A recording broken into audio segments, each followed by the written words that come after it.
آج تمہارے عشق کا امتحان ہے. تمہارا نبی 62 سال کی عمر میں میدان جنگ میں آ گیا. اگر تمہارے پاس آج جہاد سے پیچھے رہنے کا کوئی بہانہ موجود ہو تو لے کے آ جاؤ. وجاء المؤذرون من الاعراب, بہانہ لے کے آنے والے آ گئے کہ یا رسول اللہ ہمارا بڑھاپا ہمیں جہاد سے روکتا ہے. قرآن نے کہا شام کرو, تمہارا نبی 62 سال کی عمر میں میدان میں کھڑا ہے, تم اپنے بڑھاپے کا رونا روتے ہو. یہاں سے کچھ لوگ اٹھ کر آئے کہ یا رسول اللہ ہمیں گھریلو پریشانیاں ہیں, ہماری شادی ہو چکی, بیوی بچوں کے مسائل ہمارے سر پر ہیں, ان کی ذمہ داریاں ہمارے سر پر ہیں. میرے آقا کی طرف سے قرآن نے کہا تم شرم کرو, میرا نبی 9 بیویاں گھر میں چھوڑ کر میدان جنگ میں نکل آیا, تمہیں اپنی ایک بیوی کی وجہ سے میدان جنگ میں نکلنے کی ہمت نہیں ہو رہی.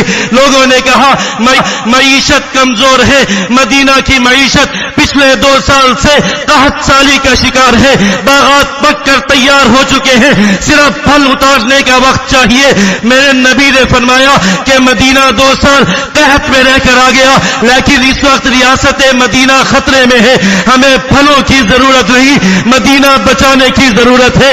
آج ریاست مدینہ بنانے کے دعویٰ کرنے والے کشکول اٹھا کر انہی سپر طاقتوں کے سر جھکا کے کھڑے ہیں, اور قرآن کہہ رہا ہے کہ ریاست مدینہ کا یا تو نام نہ لو, اگر نام لینا ہے تو غیرت پھر اس مدینہ کے حکمران جیسی لے کر آؤ جو اپنا مال چھوڑ کر ان سے لڑنے کے لیے میدان میں نکل گیا.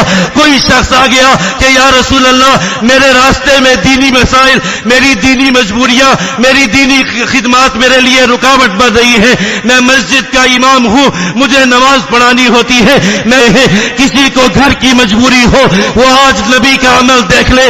قرآن کہتا ہے ولا يرغبوا بانفسهم عن نفسی, اس میدان میں کوئی بھی بہانہ لے کر آ جاؤ, رب کعبہ کی قسم تم جھوٹے ہو, تمہارا بہانہ صرف یہ ہے کہ تمہیں اپنی جان نبی کی جان سے زیادہ عزیز ہے, اور کوئی بہانہ نہیں ہو سکتا.